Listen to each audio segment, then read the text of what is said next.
Bonsoir, bienvenue dans cette nouvelle émission Le Kiosque. J'espère que vous avez passé une excellente semaine. Aujourd'hui, nous avons autour de la table M. Philippe Saint-Cyr, le doyen de la faculté des lettres de la Martinique. Bonsoir. Non, la faculté de droit, pas mener. Oh, pardon. Des arguments. Faculté de droit, pardon. La faculté de droit. Pardon, monsieur le doyen. Je te vois, c'était plus simple. Ex-doyen, parce que vu mon âge, il y a longtemps que je ne suis plus de responsabilité. Mais je crois qu'on garde le titre à vie, non? C'est comme les ministres, quoi. Non, pas comme les ministres. Non, je suis président honoraire de l'Université des Antilles de la Guyane. Ancien doyen, bon. Ça va. J'aurais pu dire, si j'avais dit maître Saint-Cyr, ça aurait été plus. Et puis il y a une dame que tu aurais dû présenter avant moi. Alors ça, c'est le problème. Alors, on peut voir ça de deux façons. Défends-toi. Hein. On peut voir ça de deux façons. Certains diraient, bon, il a voulu garder le meilleur pour la fin. Mais en fait, c'est simplement pour une raison toute bête. Je suis gaucher et je commence toujours à présenter de ce côté. Toujours. De la gauche. Tu commences toujours par la gauche. Non, c'est pour savoir. Oui, c'est parce que je suis gaucher. Et toi, tu vas à la mauvaise place. Bon. Merci en tout cas d'être avec nous ce soir. Alexandre Ventadou, alors élu de la CTM. Bonsoir, merci d'être avec nous. Élu, conseiller territorial. En charge de beaucoup de choses, développement économique de la Martinique. J'ai un portefeuille assez large, donc je préside la commission attractivité, développement économique, numérique, tourisme. Et je suis également président de Martinique Développement, qui est l'agence de développement de la Martinique, le développement économique de la Martinique. D'accord. Alors, j'ai envie de dire, pour bien le présenter, que tu viens de la société civile, tu es chef d'entreprise. Je suis chef d'entreprise. Je ne suis politique que depuis finalement 4-5 mois. Oui. Je m'intéressais à la politique, mais j'ai décidé de franchir le pas et je... enfin, on va en reparler, mais je regrette pas. D'accord. Mais c'est compliqué. Alors, l'homme aux belles vestes, bonsoir Charles. Bonsoir, salutations progressistes à tous. Merci représentant beaucoup. donc du Progressiste, le journal, l'organe d'information du Parti Progressiste Martinique. Que nous voyons en antenne pour l'instant. Voilà, oui. exactement, avec une équipe qui travaille sans relâche. Oui. Et à côté de Charles, merci Charles, une fois de plus d'être avec nous. Béatrice Bellé, la patronne des socialistes à la Martinique. Je peux dire ça comme ça ou il faut que je dise autre chose? Oh, tu peux dire la première secrétaire. Mais la première secrétaire ça ne me dérange pas. Fédérale, en le cas. Fédérale, oui, mais... Bonsoir aux téléspectateurs. Je ne vais pas dire... Bon, non, je vais me taire. Vas-y, dis gros mornaise. Oui, gros mornaise, mais bon, d'autres personnes ne peuvent peut-être pas comprendre. D'accord. Il a des souches gros mornaises aussi. Oui, Ventadour. C'est la famille. Oui. Donc il y a 3 gros mornaises, 2 fouilles, elle est là apparemment. 2 gros mornaises et demi. On reste non, mais quand qu'il ne même veuille nombreux. pas, voilà, gros mornais un jour, gros mornais toujours. Toujours, voilà. C'est comme il faut y aller. Il faut y aller toujours. C'est une très belle commune. Oui, tout à fait. Alors, nous allons commencer avec l'impact de la fermeture du pont de Soudon sur la circulation routière. Pourquoi? Parce que ces jours-ci, c'est ce qui fait l'actualité. Depuis que ce pont a quelques soucis, on a dû arrêter la circulation là-dessus. Toutes les personnes qui viennent de Sainte-Marie, du Robert, donc soit ils passent par Gros-Morne, Saint-Joseph, Fort-de-France, ou encore Robert, après Duchesne, ils font des tours, pas Duchesne, ils font un détour Pelletier, je crois, et ça crée d'énormes embouteillages. Je crois que les travaux ont commencé, je pense qu'on peut dire ça. Les travaux ont commencé, on prévoit 3 mois de travaux. D'accord. Alors la gêne occasionnée est terrible, tu en parlais tout à l'heure, des embouteillages de plusieurs heures pour... Gros-Morne-Fort-de-France, 2 heures. 2 heures Gros-Morne-Fort-de-France, bon. Mais c'est un mal nécessaire puisque il n'était plus praticable, il n'était plus aux normes et il ne permettait pas en fait de se projeter tout simplement. Et ce qui arrive à ce pont-là va arriver à beaucoup de ponts. Il y a des centaines de ponts en Martinique et il y en a presque tout autant qui sont à surveiller, à réhabiliter, à réaménager. Donc on pourrait se dire pourquoi ça n'a pas été anticipé. Malheureusement, on est devant l'urgence. Non, mais c'est également ma conviction. Il y a un moment, il faut auditer, il faut regarder sur le territoire. On a souvenir, il n'y a pas si longtemps, de ponts qui ont pu tuer, pas en Martinique, mais en Italie. En Italie, oui. Et avant que la catastrophe n'arrive, il faut prévoir. Donc c'est aussi ce qui est en cours au niveau de la CTM, d'essayer d'être dans la vision plutôt que d'embêter les gens comme c'est ton cas, à faire 2 heures au lieu d'une demi-heure. Par exemple. Alors, puisque nous sommes dans les infrastructures routières, on peut parler aussi de Seguino. Bon, là, c'est un autre problème, c'est pas la route, mais enfin, les travaux ont démarré, je crois, avec... Béatrice a posé une question. C'était quoi la question? Est-ce que le chèque a été signé? Non, parce que c'est pas dit franchement. On a fait évidemment une certaine communication sur le début des travaux, mais je crois qu'il y avait eu quand même des interrogations qui sont légitimes, celles de la population, sur les conditions dans lesquelles l'accord a été passé. Donc la question se pose, et je crois qu'il faut le dire de façon très ouverte. De façon claire. Et claire. Comment ça s'est réglé, comment ça commence, et combien ça va coûter, combien de temps ça va durer, qu'est-ce que ça emporte, parce que tout à l'heure on a parlé de Soudon, mais enfin, Seguino, c'est pas un seul problème. Hein.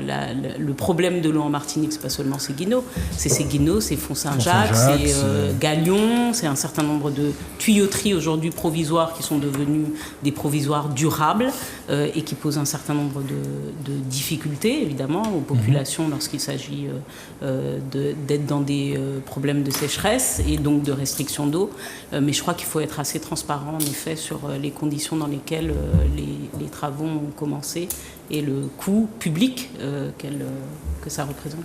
Je vais te laisser compléter. Même si j'ai la question, j'ai la réponse, mais c'est bien puisqu'il y a des représentants de la CTM. C'est bien de l'affirmer, de réaffirmer. Il y a une vraie transparence à avoir sur le dossier, elle existe. Aujourd'hui, on est resté dans le cadre de la délibération et on est resté dans les sommes de la délibération. Il y a quelque chose qui a été fait, c'est de distinguer le terrain, donc la somme allouée au terrain, du dédommagement face au préjudice qui avait été commis envers le propriétaire du terrain. Une fois que ça s'est fait, toutes les sommes dont il était question ont été réglées et pas 1 euro de plus, pas 1 euro de moins non plus. Il se trouve que il y avait des personnes au pouvoir qui s'arc-boutaient derrière des principes qui étaient au-delà du droit, au-delà de la délibération. Ce que Serge Etchimi a mis en place, c'est d'appliquer le principe de droit, la délibération, pour faire avancer le dossier, parce que, comme vous le dites à juste titre, c'est pas le seul dossier concernant l'eau, c'est celui qui aujourd'hui est le plus pénalisant, mais il y en a bien d'autres. Et lorsqu'on aura tout fini, si tant est qu'on finisse un jour, parce que c'est perpétuel, il y a de la maintenance en permanence à avoir sur le réseau, reste le problème. C'est surtout que ce n'est pas le réseau de la CTM, je crois qu'il faut le dire aussi, ce n'est pas les réseaux d'eau de la CTM.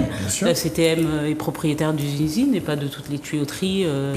Donc la question se posera aussi de savoir qui va payer. C'est une action collective, oui, bien sûr. Et puis après, il y a une question presque commerciale, j'ai envie de dire. Qu'est-ce qu'on fait du prix de l'eau?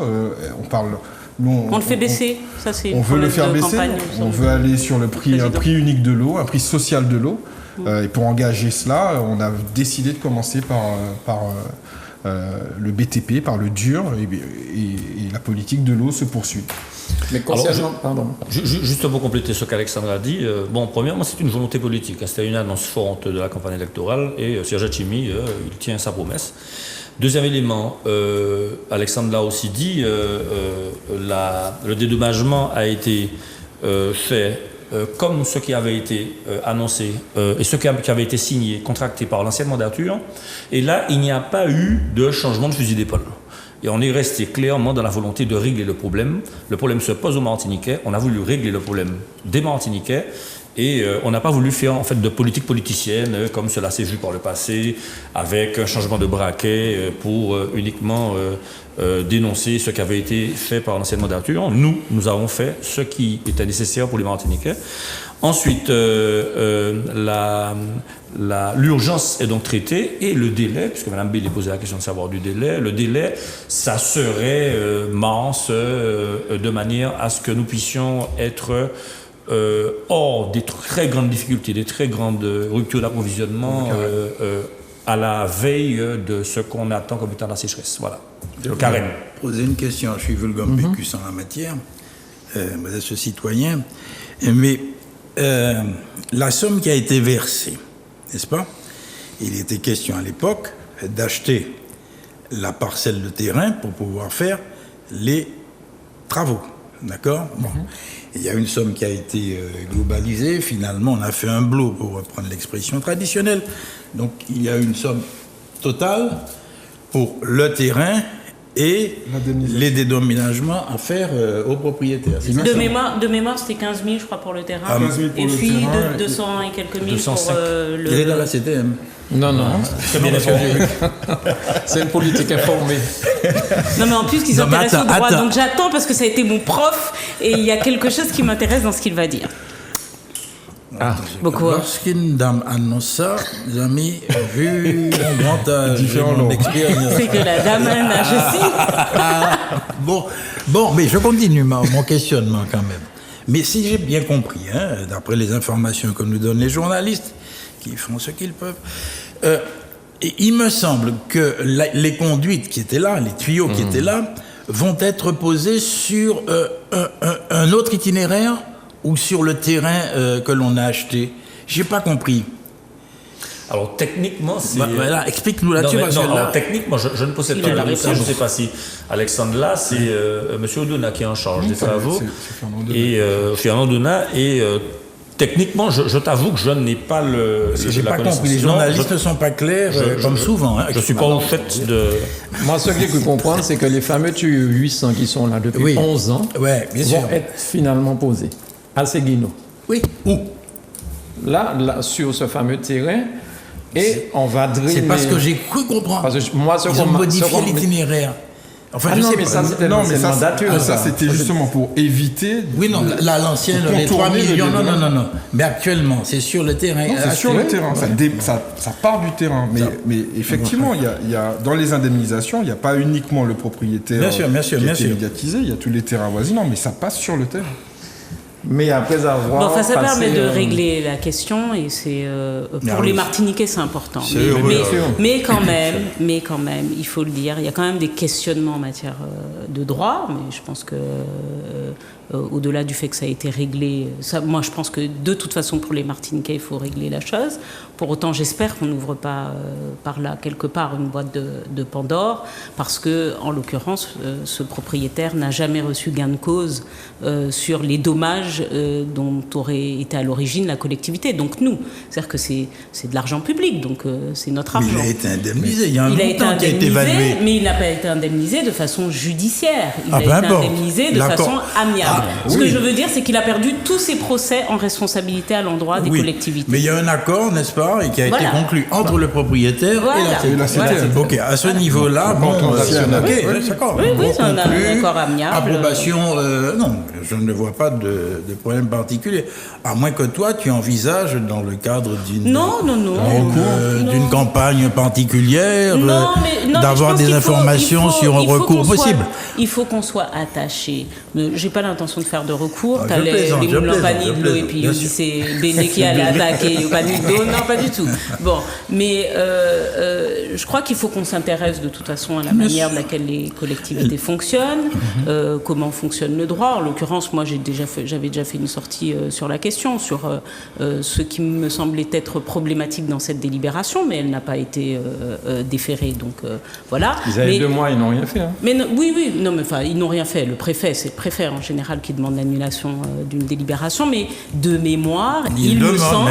Il demande, mais il ne la décide pas. Mais il n'y a pas eu de Il peut procédure. demander, voilà. Mais on n'est pas dans les délais, la procédure. La procédure, non, c'est tout fini. à fait. C'est réglé. Non, c'est pour ça que j'ai dit qu'il n'a pas demandé. De pouvoir oui, lancer c'est pour ça que l'opération pour qu'on voilà. en sorte. Hein. Oui. En tout cas, Mais les c'est un Martiniquais détail que je sont bien voulais contents, avoir. Hein. sont bien contents d'avoir de l'eau pendant La période cette période. de sécheresse. Non, mais c'est ce qu'on dit. C'est pas sûr, parce qu'il y a Pourquoi plein d'autres points. C'est ce que mais je oui, dis, bien sur quoi sûr. je produit. C'est-à-dire qu'il faut des tuyaux comme ça pour que tout le monde ait de l'eau, et il y a plein d'endroits où il y a des Où petits ça se tuyaux comme rétrécit. ça.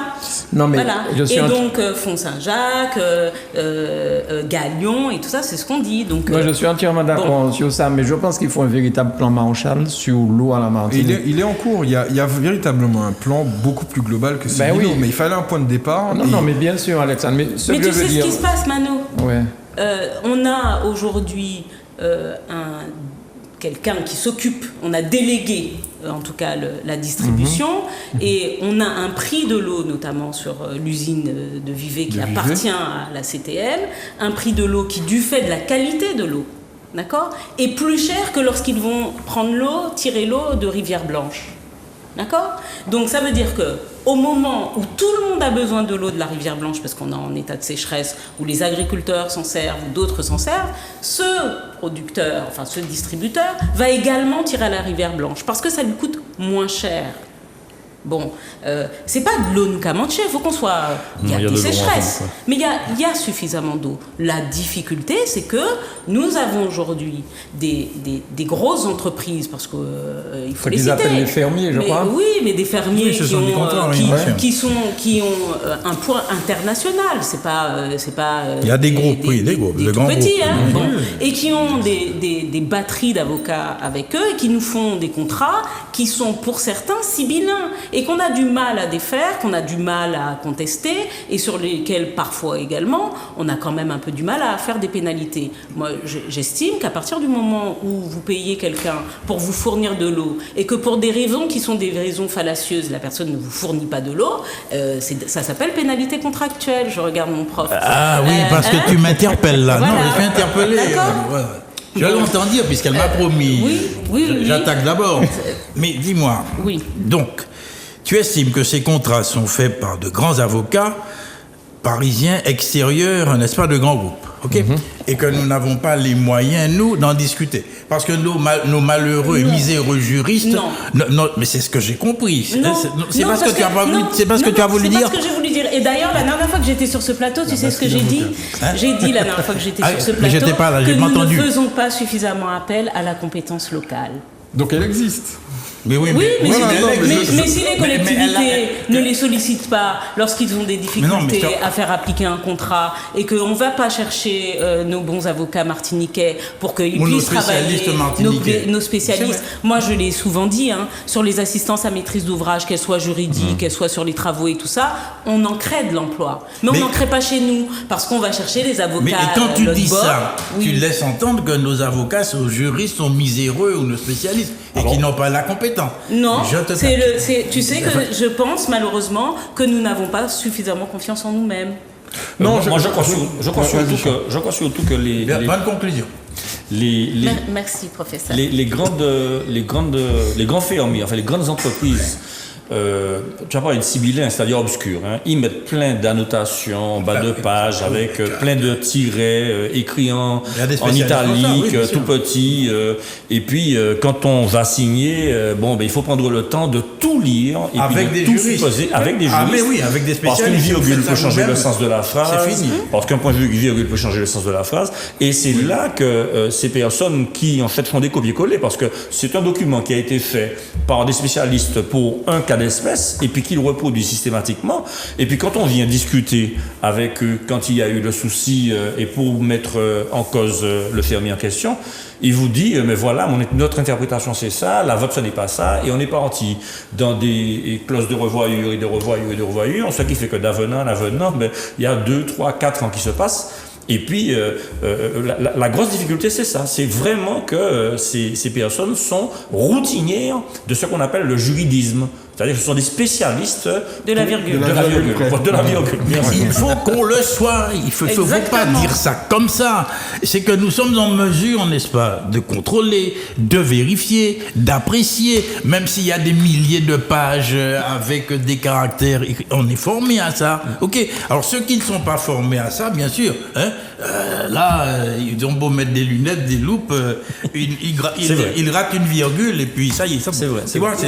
Plus les enjeux sont importants, et plus il faut avoir de la qualité dans les collectivités, auprès des collectivités, pour bosser sur ces contrats. Alors ce que vous avez dit aussi sur l'eau, au-delà de ça, il y a 50% environ de l'eau qui passe dans les tuyaux qui ne sont pas bons, qui s'échappe dans le sol.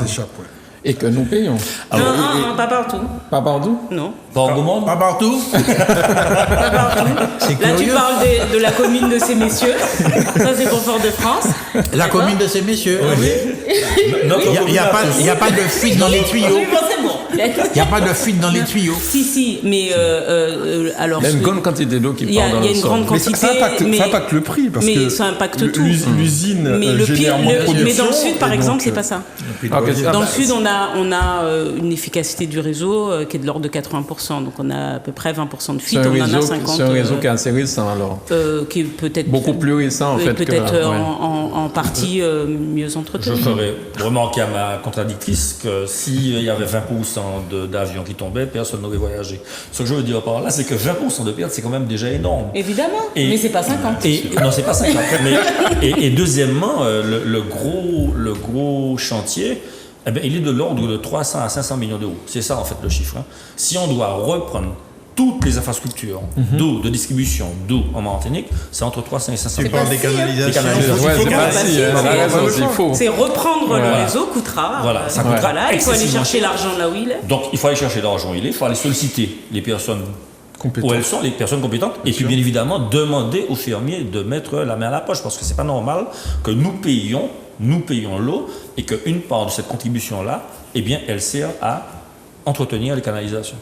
Et ces 300 à 500 millions d'euros, c'est un chantier qui va durer une décennie, voire en plus. Voilà. Enfin, le fermier est invité depuis des années à participer au financement. C'est ce dont on parlait. Ouais. C'est le fait de ne pas... L'interprétation, oui, tout à fait. Oui, voilà. Mais il faut aller chercher... Mais je le disais aussi, mais il faut le répéter, on a quand même, et ça c'est à notre décharge, au moment où l'État s'est débarrassé de cette compétence, on avait déjà 50 ans de retard en matière d'aménagement de nos réseaux de distribution d'eau. Donc il faut aussi impliquer l'État. Parce qu'au moment où l'État a dit l'eau paye l'eau, débrouillez-vous, les villes, vous avez des canalisations et tout ça, Yopaté fini, c'est à nous. Donc on a dû rattraper ce retard. Donc il faut impliquer l'État et peut-être profiter des plans de relance là qui sortent et de la flatterie là pour encore 6 mois du président pour aller récupérer. On va reparler de la flatterie du président. Alors, Bruno Nestor Azero annonce son soutien à Emmanuel Macron pour les prochaines présidentielles. Alors, en tout cas, Bruno Nestor Azero, c'est quand même un commercial efficace. Je crois que je peux dire ça comme ça, parce que je l'ai vu avec le pape, avec son cubi de Saint-James à côté du pape. Je ne sais pas si vous avez vu cette photo. Non. Il a été voir le pape à Rome, vu ça. Avec son cubi de Saint-James. Tu es sûr que c'est pas une fake news? Non. Il a vraiment fait ça. Et j'ai vu... Je l'ai vu avec le président Macron. Oui. Il a renouvelé ça. Donc je ne sais pas si par contre ça fait vendre une bouteille de Saint-James en plus. Mais je me suis dit c'est pas mal ça, le pape. C'est un bon placement produit. Mais Bruno Nestor Azero est un remarquable politique, un politicien, un stratège de haut niveau. Disque-le, moi je ne suis pas. En termes de suis de votre famille, mais de haut niveau. Non, mais c'est un type qui, je pèse mes mots, qui ira loin. 3 points de suspension. Bon. Comme ministre, parce que tout le monde se plaint de ne pas avoir eu de ministre martiniquais. Est-ce que vous pensez que cette fois-ci, pour la prochaine mandature, éventuellement si Macron est réélu, il y aura un ministre martiniquais? Alors, je souhaiterais répondre sur cette déclaration, puisqu'il a affirmé son soutien. Et il y a des polémiques qui ont circulé sur les réseaux sociaux. Voilà, je souhaiterais répondre à ça. L'alliance, c'est une alliance pour... travailler concrètement à un projet de politique et d'aménagement pour le territoire martiniquais. Là, tu parles de la CTM. Oui, la CTM. Et donc, M. Azero a fait son choix du point de vue des élections. En fait, il a renouvelé son choix parce que... Il a affirmé son choix. Il a affirmé son choix. La première fois déjà, il était pour Macron. Absolument. Et donc, ça lui fait honneur. Hein. Bon, c'est un monsieur qui dit les choses très nettement et qui les dit clairement. Qui n'a pas attendu. Il n'a pas attendu. Et notre choix à nous, je parle du Parti progressiste martiniquais, il se fera au sein d'instances qui seront réunies, notamment le comité national. On en débattra, on discutera et on verra vers qui se tourner nationalement. Maintenant, les élections locales, c'est autre chose. C'est un autre projet, c'est une autre problématique. Et les polémiques qui ont circulé sont regrettables parce que il faut comprendre que la politique, elle doit être menée à plusieurs échelles. Il y a bien évidemment des considérations idéologiques, et là je pense que c'est plus macro et national. Et puis il y a des considérations de la réelle politique, c'est-à-dire l'aménagement de ce qu'on doit faire pour un territoire en souffrance, avec des urgences, avec des problèmes d'aménagement, d'infrastructure, avec des problématiques du nord, du centre, du sud, et répondre le plus clairement et avec le plus de proximité aux demandes de la population. Voilà. Béatrice, qu'est-ce que tu penses de tout ça? Parce que, pardon, il soutient Macron, mais il a aussi lancé déjà le nom de celui qui ira pour les législatives dans le Nord. Pour son parti. On a déjà un candidat. On a déjà un candidat. Enfin, quoi que le candidat lui-même n'a pas encore fait sa propre déclaration, mais enfin, il est lancé. Bruno Nestor-Azero est en phase avec ce qu'il était en 2017, donc il avait déjà soutenu le candidat Macron à l'époque. C'est un choix politique et peut-être un choix stratégique qui sera payant et qui nous amènera, puisque c'était ta question, si le candidat Macron gagne, un ministre, et qui sait, peut-être que ce sera lui. Ce que je pense de Macron, c'est autre chose. Voilà. Et la concordance de ce choix avec la réalité de nos territoires me paraît très singulière, parce qu'il faudra, dans peu de temps, répondre à toutes les personnes et notamment poursuite au discours qui a été celui du candidat Macron de ces derniers jours. Il faudra qu'il puisse répondre à la question de ces pensions de retraite qui va, dans le courant de l'année, la réforme qui va relancer, de cette réforme aussi du chômage qui va arriver au moment où, par ailleurs, l'économie sera décotonnée, c'est-à-dire où on n'aura plus les aides et où les personnes vont commencer à perdre leur emploi, avec une réforme du chômage qui va venir retirer entre 18 et 33%. Donc on est entre 300 et 700 euros pour certaines personnes par mois d'indemnité chômage, tout en sachant que notre situation actuelle est loin d'être bonne, et elle est même plutôt catastrophique, ou plutôt pas rassurante, malgré ce que l'on en dit. Donc je pense qu'il faut être vigilant. Moi, je vais regarder la concordance du projet avec nos réalités, parce que c'est un peu ce qui a un intérêt. Et évidemment, dans la mesure où je suis une ferme opposante du candidat, je scruterai Macron, j'entends, je scruterai avec détail, et je me ferai un devoir de donner mon éclairage sur ce que je pense, et du bilan qui a paru être formidable, sans faute, mais on en reparlera, et des projets qui me paraissent tout aussi réjouissants, mais avec si peu de résultats. Alors j'ai parlé de ministre parce que... Une question tout à fait naïve. Oui. C'est une émission Le Kiosque. Oui, c'est ça, oui. Non, parce que je suis susceptible... Ou pour mettre ma morale. Quoi? J'ai rien dit. Mais j'ai rien dit, là, moi. il me semble que c'est bien ce que j'ai entendu. Hein, c'est une prise de position favorable à destination, peut-être, d'une candidate. Je ne sais pas. Moi, j'ai rien. Il y a un choix. La question est judicieuse. Okay. Tout à fait. La question est judicieuse. Vraiment. C'est bien, saisir les moindres occasions, là. C'est bien. Puis c'est bien dit, hein. Ah oui, ça... Bon. Bien, c'est une gourmandaise. Alors, ce que je voulais dire, j'ai parlé de ministre, mais j'ai entendu parler aussi de sénateur. Alors, je ne sais pas quel poste qu'il vise. De toute façon, il ne peut pas viser le poste de sénateur. Ah si, peut-être. Il peut être sénateur et être sur les bancs de l'Assemblée. Bah, oui. Non. Pourquoi non? Non. S'il est au Sénat, il est... Non. Ah Quand non, on est attendez. Non, pas ministre, mais sénateur. Sénateur, oui. Ben, il peut être à l'Assemblée. Non, mais si à la les CTM. sénateurs... À la CTM, l'Assemblée, la CTM. Oui, il peut l'être, Catherine. Oui. Voilà, c'est ça. Il y a Catherine, il y a Jean-Philippe Milon, il y a Nilo aussi, comme Madame Manet aussi. Mais il n'y a pas de difficulté. Il n'y a pas de souci. Il peut être sénateur, peut-être, et garder son poste à la CTM. L'un n'empêche pas Je l'autre. pense qu'il n'a... Je sais pas, je sais On est pas, peut-être je en train de lui vois donner loin, des idées. Il a beaucoup d'ambition, Non, je mais pense il a des objectifs. Bon, mais c'est bon. Est-ce que tu peux Et nous c'est un remarquable... Est-ce que Mais tu c'est peux ça, nous... si tu as des infos qu'on n'a pas. C'est ça, est-ce que tu peux Que tu nous en me dire un sembles peu bien plus? éclairé. Non, je suis dans vraiment la naïveté la plus absolue qui Politique soit. fiction. Mais c'est sûr qu'on Mais va faire. j'essaie Mais tout ce que je peux dire, c'est que il est très concentré sur sa commune, et Oui, que tout à fait. Toujours. Les habitants de sa commune en pensent le plus grand bien. Oui. Donc si il veut prendre position, qu'il la prenne. Et comme Charles a eu raison de le préciser, puisqu'il y a eu des polémiques, puisque son ami Serge Letchimy était présent, mais en tant qu'ami. Oui. Mais aucune validation du PPM pour un candidat ou l'autre. On est une alliance, donc on se soutient. Maintenant, il y a des divergences de points de vue, d'opinion, et qui sont respectées au sein de l'alliance. Mais est-ce qu'il y aura un candidat national du Parti socialiste ? Béatrice, peut-être tu peux nous dire ça. Hautebourg a explosé déjà en vol. Montebourg a déjà explosé en vol. Celle qui a été désignée. Mais à 4%, il n'est pas bien loin.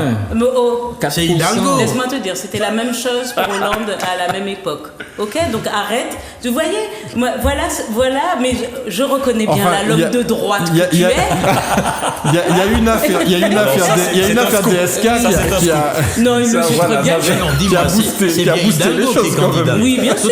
Mais non, mais il fait comme s'il connaissait pas, il suit pas l'actualité. Tu es au kiosque et tu suis pas l'actualité. Tu sais pas que c'est Hidalgo qui a été désigné candidat. Mais je sais qu'elle a été désignée. Je sais qu'elle a rencontré Hollande, mais je sais aussi qu'elle est scotchée à 4%. Oui, mais il y en a plein aussi qui sont scotchés. Il y en a plein. Je te signale également qu'à la même époque, le candidat Macron était à 3. Il y a des boosters. D'accord. Il y a eu le booster DSK et le booster Fillon. Donc je ne sais pas à quoi on va. Tu vas allumer la mèche, on verra. Là, il y a les boosters Zemmour et tout ça, dont certains de droite, parce que j'estime, je le dis quand même, ça c'est une analyse qui est celle aussi des constats et des méthodes. Des méthodes tant de relance, tant de vision, tant de réforme du candidat Macron. En l'occurrence, les boosters aujourd'hui de droite sont l'extrême droite. Et on sait très bien qu'il y a quand même une tactique qui est menée pour que le candidat Macron se retrouve encore face à l'extrême droite, parce qu'on va attendre le front républicain. Mais je crois que jouer avec ça trop souvent est un peu dangereux. Voilà. Mais par contre, il y a quelque chose qui ne doit plus faire, parce que c'était un peu ça au début, qui ne doit plus susciter des doutes, c'est que le candidat Macron est un candidat de droite. D'ailleurs, la droite est bien embêtée. C'est clair, cette phrase de droite. Avant, même Pécresse a dit que c'est presque... Il a mieux fait. C'est presque trop à droite. Voilà. Donc, il a presque fait tout ce que la droite aurait rêvé de faire. Donc, je crois que c'est... Je ne sais pas si les clivages sont aussi forts aujourd'hui qu'ils n'ont pu l'être à une époque. J'aime assez la définition américaine qui oppose les républicains aux démocrates, et je pense que... Enfin, je trouve, moi, de ce que j'observe de la politique d'Emmanuel Macron, qu'il reste quelqu'un attaché à une forme de socialisme, même s'il n'est ni socialiste ni de gauche. Parce que s'il avait été vraiment de droite, il y a des choses qui auraient été beaucoup plus vite et beaucoup plus fortes. Et il sait comment est construit la France, il sait comment est construit le modèle social français. Et les retraites et le chômage, c'est un bon exemple. On peut trouver ça extrêmement difficile, extrêmement dur. Je pense que d'ailleurs, ça ne peut pas s'appliquer dans l'état actuel des choses. J'en suis absolument convaincu. Maintenant, je pense aussi qu'il faut réformer certaines choses parce que... alors, à la fois sur la démographie, à la fois sur l'économie, puis sur la place de la France, qui n'est plus aussi forte qu'elle n'a pu l'être il n'y a pas si longtemps. Il faut changer quelque chose. Il faut changer la fuite des capitaux, il faut changer l'évasion fiscale, il faut changer peut-être les politiques de relance qui sont singulièrement tournées à grand renfort financier sur l'économie, enfin les structures économiques que sont les entreprises. Et c'est pas obligatoirement pour ceux qui nous concernent, parce que moi je fais le lien avec la Martinique. On n'est pas seulement en train de parler de Macron. De toute façon, la Martinique n'est pas toute seule dans ce monde. Mais lorsque l'on décide éventuellement de supprimer l'ISF et de dire que, en l'occurrence, on prend 5 € dans la poche des petits pour les APL, je suis d'accord. On se dit qu'on va faire une réforme du chômage en faisant prétendre d'ailleurs, par ailleurs, qu'on va pouvoir faire rentrer 10 millions de chômeurs dans 300 000 emplois vacants. Il y a un moment où il faut être raisonnable. Moi, je veux bien qu'on parle de réforme. Non, mais je veux bien qu'on parle de réforme. Mais en l'occurrence, la fraude fiscale coûte bien plus à l'État que la fraude sociale. par exemple. Alors, faire croire aux Français, quels qu'ils soient, et singulièrement ceux de nos territoires qui souffrent des pires difficultés et retards, que c'est la fainéantise, que c'est le manque de dynamisme, que c'est le manque de moyens économiques des entreprises qui font que nous avons et que nous souffrons de retard, ça me pose problème.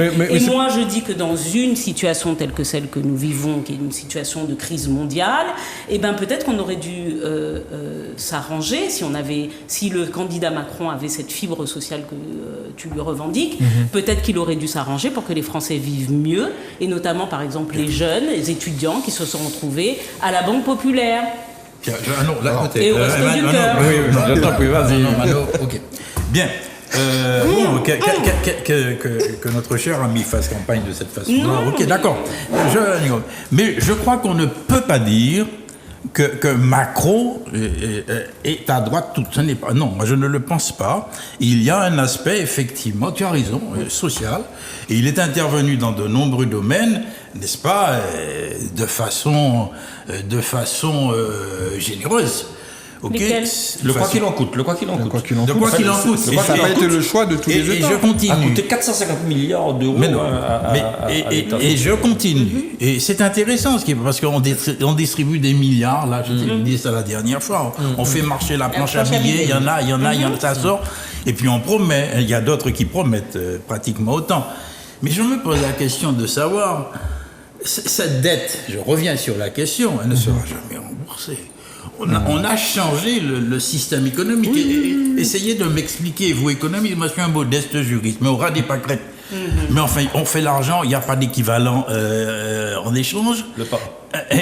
Alors le paradigme a changé. Alors, dans la mesure, ça ne sait pas, dans la mesure où le crédit reste, c'est-à-dire la croyance en la monnaie reste, puisque les choses marchent, on met en marche l'économie. Ça fonctionne. Mais moi, je me posais la question à un certain moment, mais je suis un vieux, canonique.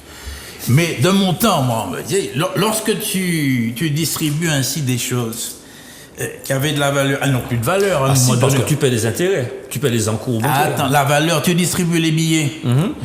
Tu distribues les billets. Mais à un moment donné, avec autant de billets distribués, de milliards, le billet ne représente plus rien. Mais justement, il y aura une perte de croyance en la chose. Et à ce moment-là, on peut déboucher, je ne sais pas, sur des inflations phénoménales. Alors, deux éléments. Le premier élément, les États-Unis sont les seuls à pouvoir faire ça sans jamais avoir été pénalisés, simplement parce que c'est la monnaie internationale qui fait fonctionner la planche à billets. Tout le monde sait ça. Et qu'ils distribuent de l'argent. Ils éditent même une pièce en platine à 10 000 milliards, c'est ça ? Oui, tout à fait. Et donc, les États-Unis, pourquoi ? Parce que la masse monétaire du dollar croît, du verbe croître, moins vite que la population mondiale. Donc les Américains, ils sont, et depuis que Nixon a couillonné tout le monde avec sa non-convertibilité du dollar en or dans les années 70. Donc ça, c'est un. Oui, mais deux, par contre, que pour la Banque Centrale Européenne, c'est elle qui accorde la possibilité pour les États, et notamment pour 7 euros d'être distribués largement. Mais la crédibilité de cet euro-là, c'est que tu paies les encours bancaires. C'est que tu as 45 à 50 milliards d'euros que tu paies comme frais financiers aux grands argentiers de la planète. Bon, en gros, nous ne serons plus vivants quand la date. Alors maintenant, Philippe pose une question qui est très intéressante, effectivement. Va-t-on un jour voir le bout de cette histoire ? Va-t-on déjà commencer par rembourser ? Alors, moi, les intérêts, c'est 40 à 50 milliards. C'est plus que le budget de l'éducation nationale par année. Mais, et puis, effectivement, ça court et c'est payé. On était à 2200. Ça court et c'est payé. On a posé la question de savoir si c'est payé, ces intérêts. Ah oui, c'est payé. Alors, ils ont dit qu'il y a une partie qui a été empruntée, puisque ça a été par ailleurs un emprunt européen, qu'il y a une partie qui a été négociée à des taux négatifs, parce qu'on est dans une situation particulière. Donc l'agent, à ce moment-là, l'agent pas à voir rien. Mais il n'a pas fini son bout. Il devait avoir son bout. Enfin, je m'entends. Et donc, au bout du bout, ça n'est jamais quand on est orthodoxe du point de vue financier, et ton école doit certainement correspondre à cette définition-là, ça n'est jamais bon de partir dans des dépenses et puis incontrôlées. Ça n'est jamais bon. Parce qu'effectivement, il y a une crédibilité financière à un moment qui est remise en cause. Et donc, il faudra, à un moment donné, faire des efforts financiers. Mais pas sur ceux qui sont pour l'instant sollicités. Parce qu'il y a 80 milliards. Tu peux les citer, s'il te plaît? Les grands financiers, les banquiers et puis les grandes entreprises, il y a 80 milliards de fuites. Ils disent de la logistique financière, enfin ils emploient une espèce de circonvolution assez belle de l'optimisation fiscale. Voilà, merci Alexandre, de l'optimisation fiscale qui permet à ces gens de ne pas d'échapper à l'impôt. Et la grande théorie de M. Macron, hélas, concernant le ruissellement, ça ne fonctionne pas. On a constaté... Je suis d'accord là-dessus, et je pense que la solution, enfin, si tant est qu'il y en ait une, elle se trouve du côté des États-Unis. Du côté des États-Unis, on est dans une situation économique qui est fantastique. Il y a de l'hyper-profit d'entreprises auxquelles j'ai participé, du digital, qui aujourd'hui ont des valorisations à plus de 1000 milliards. Aucune entreprise au monde, avant Facebook, Google, Microsoft et autres, n'était arrivée à ce niveau de valorisation. Et donc, quand on a ces entreprises-là qui disent, ben voilà, on va prendre 10, 15, 99% de notre fortune et la mettre dans un fonds pour aider les États, ou ça va être happé par l'économie américaine, là on tient une solution. En tout cas, l'argent, la survalorisation de l'argent, côté États-Unis, on sait où elle est. Quand pendant cette crise qu'on est en train de vivre en France, on se dit que les labos gagnent de l'argent, c'est vrai, mais qui gagne le plus d'argent en France? Les entreprises du CAC 40. Dont les labos? Dont les labos, bien sûr, mais c'est pas eux qui gagnent le plus d'argent. Quand on regarde la liste des entreprises du CAC 40, il y a des entreprises de grande distribution, il y a des entreprises de luxe, et c'est, à mon avis, au-delà de l'évasion fiscale. En fait, le problème de l'évasion fiscale, c'est qu'il y a cette espèce de chantage qui est très très malsain, des personnes qui pourraient revenir en France et qui disent, ben, en fait, si l'impôt est trop élevé, je ne reviens pas, etc., etc. Ça a toujours existé. Il faut trouver un moyen de le résoudre, je suis d'accord. Mais en même temps que cela, je pense qu'il faut surtaxer l'hyper-profit des entreprises qui gagnaient déjà très très bien et qui aujourd'hui gagnent des sommes complètement déraisonnées par rapport à la situation du pays qui les héberge. J'ai travaillé dans une entreprise qui avait une optimisation fiscale faisant que, en allant à un certain pays d'Europe, on n'était plus soumis à l'impôt.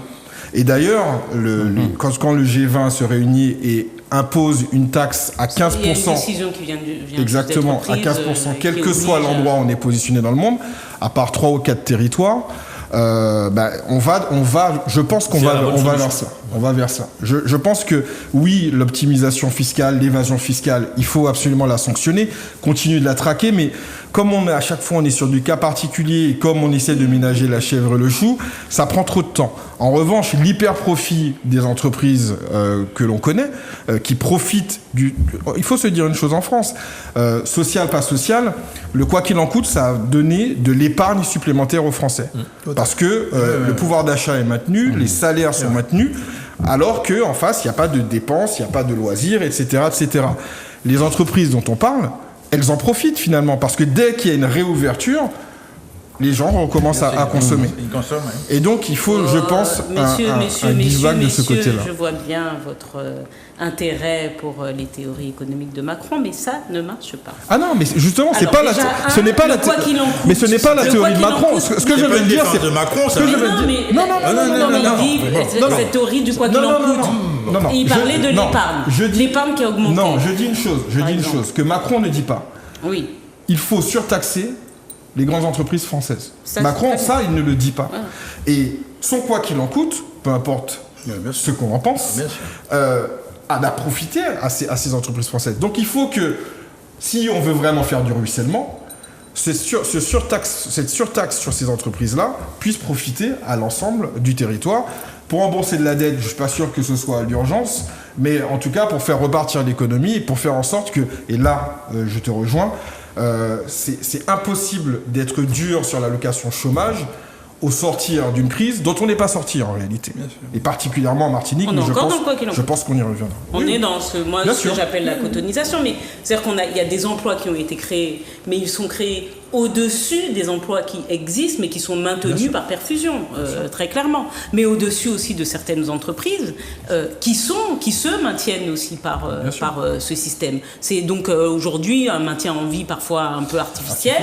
Et pour ce qui est de l'épargne, il faut quand même après regarder qui a fait cette épargne et qui a pu épargner. C'est pas les personnes aux petits revenus qui avaient déjà perdu 16% de leur rémunération et qui se sont retrouvés éventuellement à devoir lâcher le crédit de la voiture ou la voiture parce que les fameux 16% c'était le crédit de la voiture. Bon, donc il faut quand même qu'on reste raisonnable, même s'il y a une belle relance. Même s'il y a une relance, c'est-à-dire que les personnes qui sont restées évidemment sans consommer pendant des mois et des mois recommencent à consommer. Parfois, ça c'est d'ailleurs le camarade la dernière fois qui le disait, évidemment sur des produits importés, et peut-être que ça aurait été l'occasion de développer chez nous aussi des circuits courts et en France des entreprises de production française, ça aurait été plus pertinent. Or, mais ça va peut-être être le cas grâce au surcoût de l'exportation. Alors ça c'est le discours de Montebourg pour le coup. Non, mais ça va peut-être être le cas, mais il y a un moment où il faut être chevant, mais pas surtout. Non, moi je suis Hidalgo. Je suis Hidalgo et on dit la même chose, mais je pense que ça aurait été intéressant, là par exemple, de mesurer le poids et peut-être la baisse, notamment sur l'Europe, des produits chinois à cause de... Tu pourras peut-être m'éclairer sur une question que je me suis posée. François Hollande. Tu te rappelles le président qui était la finance, c'est mon ennemi. Tu te rappelles? Et dernièrement, je l'ai vu avec Hidalgo. Je suis en train de me demander, en fait, parce que j'ai l'impression que François Hollande n'attend qu'une chose, c'est de pouvoir éventuellement se positionner pour essayer de revenir dans la course. Il a sorti un livre. Non. Enfin, c'est la question que je me pose. Il a profité de l'affaire DSK pour passer. S'il y a peut-être une affaire Hidalgo, il pourra essayer de se positionner. C'est l'impression qu'il m'a donné le gars qui... Mais je pense que... Alors, moi, j'ai été assez déçue d'une partie du gouvernement Hollande, mais c'est la partie finalement qui est partie également chez Macron. Mais je pense qu'il y a quand même des choses importantes à l'époque qui ont été faites. Et je crois surtout que être en phase, quels que soient d'ailleurs les partis, c'est aussi assumer son histoire et ne pas rayer ceux qui ont fait aussi, je suis désolée, mais c'est d'un président dont on parle, quelqu'un qui a eu à gérer les attentats, quelqu'un qui a eu à gérer des situations humaines, économiques, le Mali. Je crois qu'on doit aussi, dans la parole politique, être respectueux de la fonction, et donc moi je ne me permettrai pas d'être irrespectueuse, même si je n'apprécie pas la politique, je ne me montrerai pas irrespectueuse du président, même Macron, dont je combats la politique. Et je crois du coup qu'il est intéressant d'entendre aujourd'hui, parce que aussi il a pris du recul, un ancien président tel que Hollande, qui a une vision malgré tout, qui a eu un niveau de responsabilité, qui mérite, comme on peut écouter Sarkozy, comme on a jadis écouté Chirac, mais je crois que là il faut apprendre aussi à écouter la sagesse, et je ne crois pas en toute sincérité qu'aujourd'hui, eu égard à la situation, il a envie de revenir. Mais il a peut-être envie de porter sa pierre à l'édifice et de venir montrer et porter un propos. Alors, et après ça, on passe à notre sujet. Oui, pour un petit peu compléter ce qui a été dit, puisque je ne m'inscris pas en chaud, il y a trois choses. Alors, le rebond, en fait, il est technique parce qu'on est descendu à moins 8%, donc la croissance de 6%, elle est un petit peu normale, et c'est ce que vous disiez là à l'instant, c'est-à-dire qu'il y a eu tel manque de consommation que la consommation fait redémarrer les choses. Maintenant, Hollande a eu un gros problème, c'était les frondeurs. Et les frondeurs l'ont affaibli pendant la deuxième partie de sa mandature, et il n'a pas pu donc mener la politique qu'il souhaitait comme il le voulait avec Valls. Et puis moi je pense que c'est un point de vue personnel, je pense que Hollande et Macron se sont retrouvés face à ce que les technocrates appellent, les commentateurs appellent l'état profond.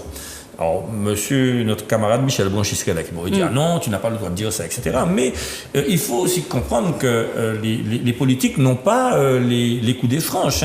Souvent, il y a une superstructure avec des hauts fonctionnaires qui cadrent un petit peu tout cela, qui lisent, qui accompagnent, qui orientent. J'ai entendu un général dire... à propos de Trump, on disait, mais comment Trump peut-il faire le choix entre cette solution et cette solution? Eh bien, il y a un général qui disait, c'est simple, on lui propose d'utiliser la bombe atomique, et puis on lui propose une autre solution. Eh bien, Trump choisissait systématiquement l'autre solution. Donc, ils savent faire. Enfin, je ne veux pas dire que les présidents... Je ne veux pas manquer de respect... Je ne veux pas manquer de respect... On a une administration à l'Assemblée. Je ne veux pas manquer de respect aux administratifs et à nos présidents de la République, mais je veux dire par là qu'il ne faut pas nier l'influence des hauts fonctionnaires qui dirigent de manière prégnante et qui réussissent à instiller une vision, une lecture de ce que doit être la gouvernance. Et même si un homme politique demeure, chef de ses décisions, je pense qu'il y a une forte orientation de ces décisions-là. Qui les guide, bien sûr. Alors, il paraît que c'est surtout Bercy. Et d'ailleurs, c'est l'administration la plus cotée, c'est-à-dire quand on sort de l'ENA et qu'on est dans la botte, ce qu'on appelle la botte, donc le bon classement, en général, c'est Bercy. Ouais. Ouais. Mais notamment Bercy, c'est pas la seule grosse influence. Voilà. Alors la justice casse le marché de démantèlement de la centrale de Bellefontaine. Est-ce que c'est pour cette affaire-là que le maire de Casse-Pilote se bat depuis des années, depuis l'époque du Conseil général, où il dit qu'il a perdu énormément d'argent au profit de Bellefontaine? Non. Est-ce que c'est pas cette histoire-là? C'est pas ça. Il y a une visite. Non, mais attends, j'étais dans le coin. Et non, il a perdu de l'argent. Il y avait pas une convention sur un nombre d'habitants de Casse-Pilote. Voilà, quelque chose de ce genre, ouais. Ok. Donc, et ce nombre aurait baissé, et par conséquent, il n'a pas eu le même montant. Donc, il dit qu'il y avait une tromperie sur le calcul du nombre de il estimait ça à des millions de Casse-Pilote. Mais pour le coup, ça n'a rien à voir. Là, c'est une entreprise. Oui, ça n'a rien à voir. Ça n'a rien à voir. Ah, d'accord. Il y a eu un marché, ça n'a rien à voir. en fait. D'accord. Metaldome, ok. Cité, il y a eu un marché, et Metaldome s'est senti spolié sur le fait de concourir à ce marché-là. Elle a porté ça à la connaissance. D'ailleurs, je crois que c'était Bruno Nestor Azero qui était en visite. En fait, ça avait déjà été porté à la connaissance des personnes qui ont lancé l'appel d'offres. Il y a eu une visite politique et le patron de Metaldome s'est signalé en disant on est spolié dans cette affaire-là, on n'a pas eu la possibilité de concourir, c'est anormal, c'est encore de l'argent qui n'ira pas aux Martiniquais, je veux avoir une chance de concourir. Et donc, du coup, le recours a été introduit et finalement, le recours en tout cas est arrivé à son aboutissement. Le marché a été cassé. Et donc, il va repartir. Et Metaldome aura... de France. C'est Vinci. Alors, bon, pour compléter un petit peu... Mais il n'y aura pas appel Non. Pour compléter... Ils ont décidé de ne pas faire ils vont, je pense, se représenter. Ils vont se représenter. Oui. Mais en fait... On n'est pas dans les secrets, les petits papiers de la décision du juge, parce que le juge en avait conscience. Enfin, je crois qu'ils sont deux en général. Ils ont statué ainsi. Ce sont des hypothèses qu'on peut émettre, peut-être vice de forme. Une procédure d'appel d'offres doit correspondre à une éthique, une procédure avec des choix, un marché ouvert depuis les années 90 et avec une évaluation, voilà, et puis des évaluations sur les compétences, les coûts, etc. Et ce qui m'avait choqué à l'époque, c'était que EDF classe Metaldome en deuxième position et que, enfin, à mon avis, c'est un point de vue, encore une fois, je n'engage personne quand je dis ça, c'est mon point de vue à moi, alors qu'on sait que le marché local, du travail local est un petit peu fragile et que 5 millions de chiffre d'affaires pour une entreprise locale, c'est énorme, ça représente 2 ans à 3 ans de travail, tandis que Vinci, c'est une gouttelette dans son chiffre d'affaires. Et puis, mon surmoi un petit peu paranoïaque me disait que c'était peut-être un retour d'ascenseur, parce que par ailleurs, il y avait d'autres marchés entre Vinci et EDF, et c'était du donnant-donnant. Comment une entreprise martiniquaise, aussi valable et aussi performante soit-elle, peut-elle répondre face à un concurrent aussi fort? Voilà. Mais je crois que ce qui a été notamment avancé, les moyens, ce qu'on appelle les moyens, donc les motifs pour lesquels la société Métal-Dôme s'est pourvue, c'était notamment la manière de laquelle le marché avait été construit. C'est-à-dire qu'il venait d'un bloc, et l'empêchait, c'est un gros bloc, c'est une centrale. Et d'ailleurs, Métal-Dôme n'avait pas la prétention de pouvoir remporter tout le marché, mais une partie. Et le problème, c'est que le marché était constitué de telle façon que ce qu'on appelle les allotissements, donc les petits bouts, n'étaient même pas, donc même ni droit miettes. En fait, c'est ça. On n'avait même pas droit aux miettes localement. Nos entreprises locales n'avaient même pas droit aux miettes parce que c'était constitué de telle sorte que seul un gros, et parfois c'est ça ce qui se passe, c'est que seuls des gros peuvent venir et des fois, ils n'ont pas envie de sous-traiter non plus, par ailleurs, avec les entreprises locales. Alors, il n'est pas dit que Métal-Dôme va remporter le marché. Non. Il n'est pas dit. Ils vont avoir leur chance. Mais il n'y a pas de second degré. Ils ne sont pas susceptibles de faire peine. Je t'avoue que je sais. Enfin, tu insistes oui, sur Peut-être. Mais j'ai cru entendre qu'ils avaient dit qu'ils ne faisaient pas appel. Mais ils ont la possibilité. Pour calmer le débat. C'est ce que j'ai entendu aussi. C'est ce que j'ai entendu. Il y a un côté réputationnel, il y a un côté... c'est ça. Pour calmer le débat. Parce et que puis c'est pas ça, on peut pas être politique. on peut pas être dans la situation dans laquelle on est avec des élus qui ont déjà aussi porté un mot, et puis là se dire on s'en fout des entreprises martiniquaises, ça va être un peu compliqué. Bien, merci pour ces explications. Alors, selon une étude récente de l'INSEE, une personne sur 6 souffrait de symptômes de dépression en Martinique et en Guadeloupe en 2019, donc c'est-à-dire avant l'arrivée du Covid. Moi, je pensais que c'était pendant 2020 et compagnie, un taux plus élevé que dans l'Hexagone. Vous avez entendu parler de cette étude de l'INSEE? Oui, bien sûr. Et vous allez compléter. Moi, je crois que, contrairement à ce qu'on pense, les tropiques, ce n'est pas le paradis terrestre. Je pense très sincèrement que le chômage... alors, si Victorine Lurel a créé une loi égalité des chances outre-mer en 2015, c'est que égalité réelle des chances outre-mer, ça veut dire qu'il y a une inégalité. Les revenus en Martinique sont de l'ordre de 19 000 euros par habitant et par an. En France...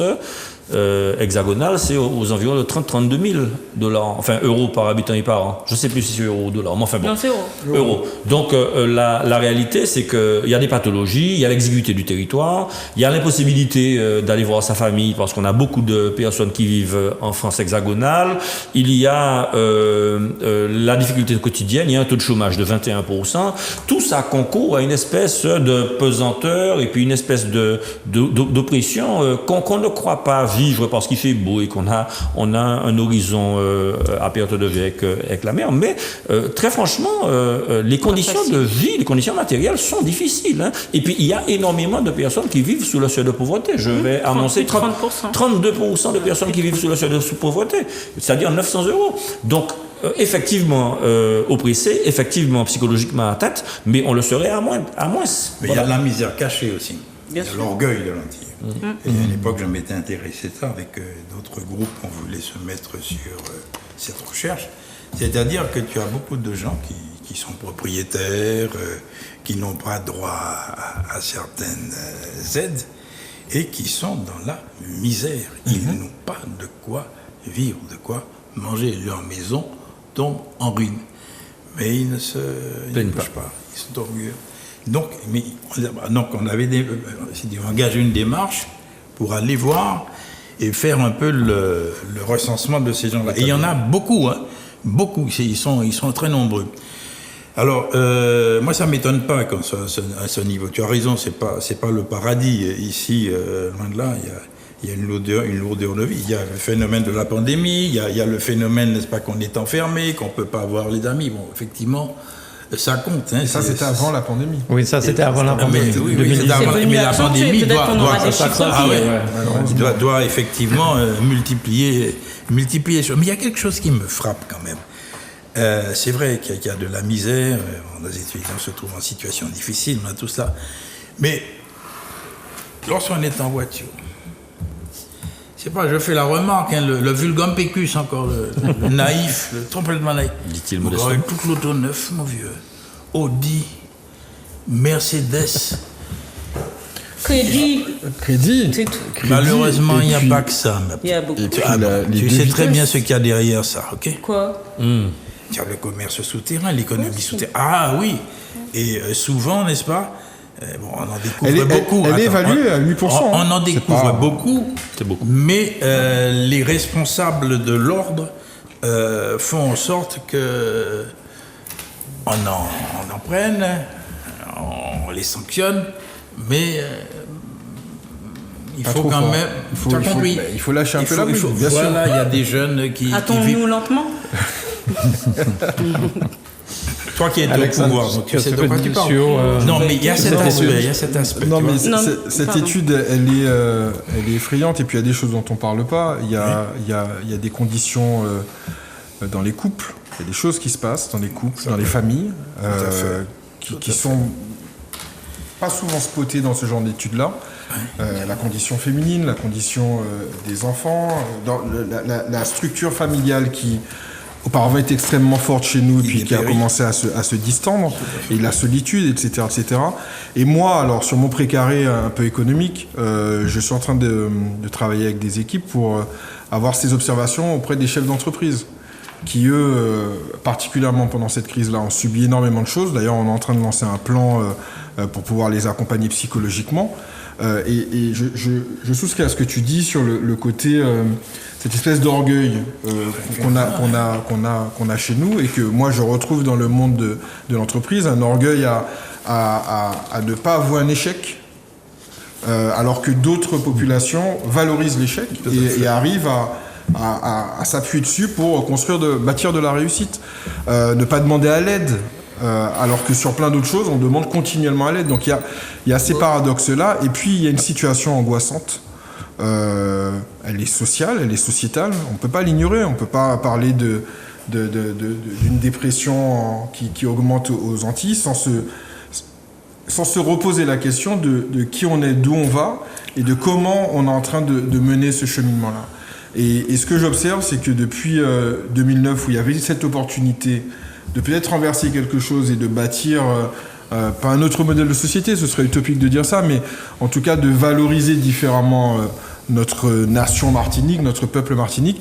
Je pense qu'il y a un virage, il y a une occasion, une opportunité qu'on n'a pas saisie et qui est en train de nous péter à la figure. La pandémie accélère les choses, mais il y a des questionnements et des interrogations qu'on a refusés ou qu'on n'a pas su avoir suffisamment fortement, et qui jouent en plus du reste, en plus de la situation compliquée pour les ménages et pour les entreprises. Donc c'est alarmant, et comment on en sort? En redonnant de l'espoir, en redonnant du projet, en redonnant de la fierté. Alors c'est facile de dire ça, la fierté, mais la fierté c'est déjà Moi, je t'en ai parlé la dernière fois, je suis un adorateur du zouk. On est chez Zouk TV, je me permets d'en parler. Eh ben, la manière dont on traite nos artistes et la manière dont le zouk est traité, pour moi, est un miroir grossissant de la manière dont on se traite en tant que société martiniquaise. Et le peu de considération qu'on a pour des talents, pour des choses qu'on a su sortir, malgré la contrainte, malgré l'histoire, ben pour moi, je la vois souvent en miroir d'énormément de choses de notre société. Et pour retrouver de la fierté, il faut se dire à nouveau qu'on sait faire des choses et qu'on les fait bien. Comment on y arrive? Oui, voilà. Mais tu parlais de ça, mais ça a un intérêt, parce que je fais un lien avec ce que tu disais. Mais non, mais je veux faire là ce que tu dis. Mais toi, tu as déjà dit. Non. Ouais, madame. Sur le thème. C'est incroyable, hein? Bah oui. Et alors, Sur nous le sommes thème. plus nombreux, là. Ça Oui, suffit. et puis- Non, la je recherche laisse de le la... droit d'aînesse. Ah, bien envoyé, il a tiré dans les mains. Bon. Vous donnez cours en deux, hein? Bon. Non, mais ce que tu dis, la recherche de la fierté, la recherche de la dignité, c'est un problème fondamental. Et je sais pas, je donne le mouvement de ces jeunes qui sont intervenus sur les statuts, c'est un malaise qu'ils ont. Ils recherchent leur dignité, là, et c'est une revendication constante chez les jeunes. À leur statut, effectivement, on met des monuments, n'est-ce pas, qui glorifient certains personnages et qui nous ont dirigés et qui ont dirigé certaines actions, mais tu ne retrouves pas, n'est-ce pas, l'équivalent, on n'honore pas nos héros à nous qui ont participé à cette libération. Et je vais dire, je crois qu'il faut se référer à Césaire, excuse-moi, Césaire, parce que c'est pas non seulement un grand poète, c'est un grand philosophe et un grand sociologue même, je dirais, parce on le regarde sous l'aspect littéraire, sous l'aspect poétique, ok, mais il n'y a pas que ça. J'ai eu je vais revenir, j'ai eu un incident, là, j'étais à Lens Madame, et je vais acheter mon habit là chez la maraîchère qui est sur le parking. On m'a fait mes manœuvres. Je reprends la direction de Casse-Pilote. Donc je tourne, je prends le restaurant et je suis en train de mettre ma ceinture de sécurité. Un représentant de l'ordre casqué et venant de l'outre-Atlantique m'arrête. Il arrive en bateau? Non, je rigole. Bon, non, il faut dire, il faut juger à partir de soi. Donc, je suis là. Ok, d'accord. Ce n'est pas parce que je l'ai vu que j'ai mis ma ceinture. Je mets ma ceinture parce qu'il fallait que je la mette. Juridiquement, il a raison. Donc, tu sais qu'il fallait la mettre au moment avant. Je sais, mais c'est le vécu que j'ai eu. Le vécu. Alors, moi, monsieur, arrêtez-moi. On n'a rien à me reprocher. Je mettais ma ceinture. Très correct, hein? C'était très dur, très, très froid. Mais au fond de moi-même, lorsque je suis allé au fond de moi-même, j'étais près de la révolte. Cet individu, à la moindre étincelle, voilà, qui est là, qui vient de l'autre côté. Chez moi. Ok. Et je continue. Et à ce moment-là, il y a la fameuse carte d'identité que Césaire nous a rédigée. Mon nom offensé, mon prénom humilié, mon âge, l'âge de la pierre, mon état révolté. Je veux dire par là que nous souffrons tous, plus ou moins, de cette situation. Alors effectivement, avec Césaire, on avait une certaine dignité, si tu veux, la décentralisation, l'autonomie. Mais maintenant, nos jeunes recherchent ce qu'il a dit, la fierté, c'est-à-dire la dignité. Est-ce que nous sommes aussi dignes que nos compatriotes caribéens qui sont autour de nous? La question se pose. Il se pose la question, effectivement. Mais en quoi consiste cette dignité? Quelle est la solution? Comment va-t-on arriver? Le care, ce qu'on appelle le care, c'est-à-dire le prendre soin d'eux. Tout à l'heure, tu parlais de... Alors, je ne vais pas plus loin, mais ce que tu dis... Mais contrairement... Quand on méprise nos juristes locaux, qu'on ne met pas en valeur nos artistes, hein, on est dans ce vécu. Tout à l'heure, tu parlais de ces personnes âgées qui n'auraient pas des droits. En fait, par exemple, souvent, ils en ont.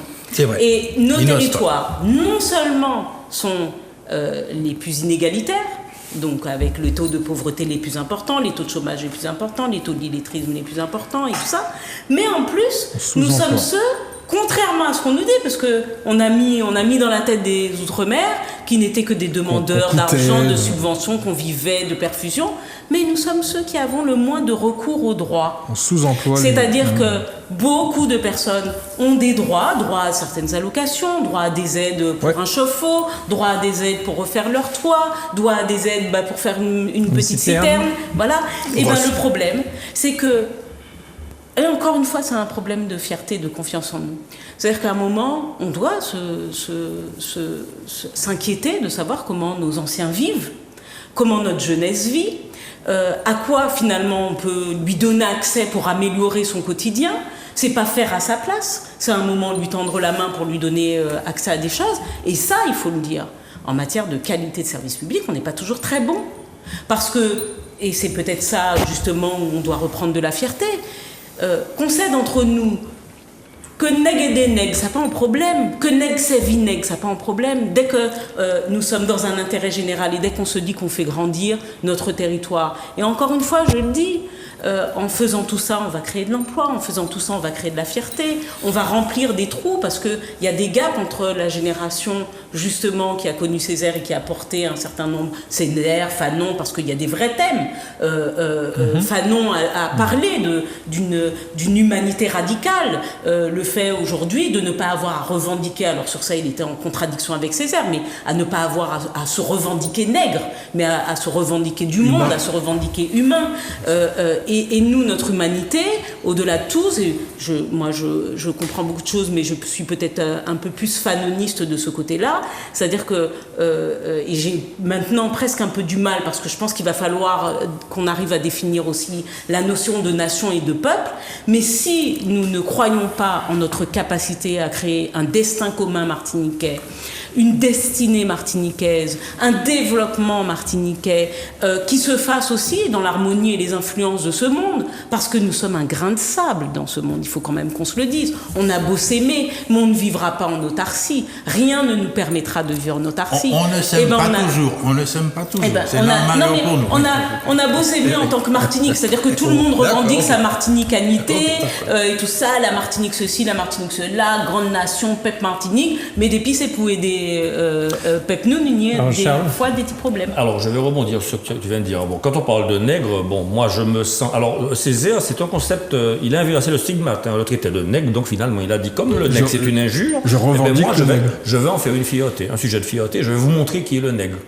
Il emmerde tout le monde d'ailleurs, puisqu'il avait déclaré, mais en plus il en a fait un sujet, et d'ailleurs la négritude, c'est un concept culturel, mais il y a une négritude qui est québécoise, il y a une négritude qui est palestinienne, il y a une négritude qui est irougou, il y a une négritude qui est tibétaine. Tous les peuples qui sont dominés peuvent se réclamer de la négritude césarienne. Donc premièrement, c'est un concept international, un concept comme tu dis.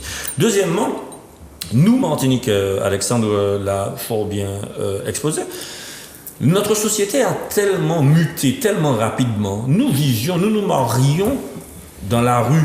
Nous étions éduqués par le village. Nous étions sous la surveillance quotidienne des voisins. Et en fait, avec l'accélération et les mutations sociales et sociétales, on s'est retrouvé bombardé avec un logiciel qu'on peut qualifier d'atavique, attaché à des valeurs profondes que nous avons, de la solidarité familiale, de l'entraide, du partage, etc. Mais on s'est retrouvé avec ces valeurs-là, bombardés dans un siècle où c'est l'individualisme, c'est le salaire, c'est ma voiture, c'est ma maison, c'est ma télévision, c'est moi. C'est mon mari, c'est ma femme. Moi, je ne ferai pas de commentaire là-dessus. Mais mon petit bateau, enfin bon. Et donc, l'expérience, en fait, elle est cruelle parce que notre logiciel, ça n'est pas ça. Tu as dit tout à l'heure que c'était un grain de sable, mais il n'y a pas de petit peuple. Tous les peuples se valent, s'équivalent. Et ce que Césaire nous a appris au moins, c'est effectivement, à travers sa lecture et sa projection, de ne pas être dans l'espérance. Parce que l'espérance, c'est après la vie, enfin bon. Mais c'est d'être dans l'espoir, et cet espoir-là, il se décline. Alors, ce n'est bien évidemment pas, je vais me faire taper sur les doigts, mais ce n'est bien évidemment pas le moment de le dire, mais quand il parle d'autonomie, il parle d'autonomie parce qu'il estime que c'est la meilleure lecture qu'on ait de pouvoir gérer politiquement un territoire, économiquement un territoire, c'est de se centrer avec ses potentialités, de voir ce qu'on peut faire par nous-mêmes avec nos potentialités, à condition, et le Chimi avec sa diplomatie territoriale l'a proposé, à condition de nous permettre d'être libres d'avoir des rapports francs, cordiaux, amicaux avec nos voisins. Comment se fait-il qu'on ait des TVA de 45% avec les États-Unis qui sont voisins? Enfin, je trouve complètement aberrant que nous ne puissions pas entretenir des relations économiques. Alexandre est mieux placé que moi pour en parler. Sandra Casanova aussi, bon, parce qu'elle est tout le temps dans la Caraïbe. Pour pouvoir entretenir des relations commerciales avec nos propres voisins, simplement parce que la législation française nous oppresse. Et il faut que les responsables politiques nationaux comprennent que nous sommes des territoires à part entière. On va te rétorquer que le choix nous avait été donné. Parce que la Polynésie, 73. La Polynésie est dans le cas de figure dont on parle, c'est-à-dire le régalien s'impose en Polynésie, mais la possibilité de pouvoir commercer, il y a un gouvernement, etc., etc. Et je trouve que c'est malhonnête de nous jeter systématiquement le 73. Au visage, absolument. Parce que on le voit en Nouvelle-Calédonie.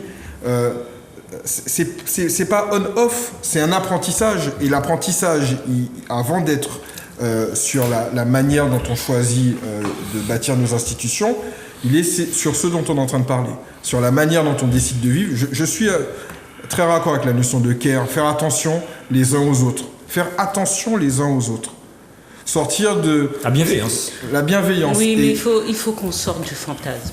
J'aime beaucoup cette idée de grand peuple et de s'aimer et tout ça. Mais je crois que justement, notre façon de faire du care, quand je dis grain de sable, c'est pas minimiser ce que nous sommes, au contraire. C'est de dire que nous sommes 350 000 aujourd'hui sur ce territoire, en tout cas, 360, allez, voilà. Soyons fous, hein, 360, et que si on a envie qu'il y ait quelque chose de martiniquais, qu'il reste un jour, il faudra y faire attention, il faudra y veiller, il faudra le construire, parce que là, on est plus dans des déconstructions qu'on est dans des constructions, et je suis d'accord sur cette espèce d'individualisme. Une Martinique totalement AOC, comme notre voix. Il faut que nous soyons totalement AOC. Je ne sais pas ce que tu veux dire par là, par totalement AOC, mais je crois que ce qui va faire peut-être notre AOC, c'est notre façon d'imaginer les politiques publiques, notre façon en effet d'imaginer l'aménagement du territoire, notre façon d'imaginer l'éducation, notre façon d'arrêter de financer l'exil. Et quand je parle d'exil, l'exil de nos jeunes, c'est-à-dire l'exil définitif de nos jeunes. C'est-à-dire qu'aujourd'hui, pareil, autant on produit de l'emploi, autant on produit de la compétence que l'on laisse partir et qu'on finance. Parce que les parents qui ont serré la ceinture pour payer des études à Paris et tout ça, souvent, c'est pas pour que ça serve localement. Je voudrais dire quelque chose. Parce que je crois que ces Encore une fois, c'est à moi que tu veux couper la parole, j'ai remarqué. Nous sommes en train d'assister à une belle histoire d'amour, là, vraiment. Je l'embêtais déjà à l'époque. Je peux continuer quand même. À l'époque, continue si tu as, mais je voudrais apporter... je peux continuer à t'embêter. Non, mais à l'époque, il faut dire de quelle époque on parle. Ah, il y a longtemps. D'accord. À l'époque où il était en Regarde ça. Non, ce que je voulais dire, s'agissant, pour essayer de clarifier, si tu veux, les schémas philosophiques de Césaire. Ok ? Tu as l'assimilation, départementalisation, tu as l'autonomie et tu as l'indépendance. D'accord ? Clair.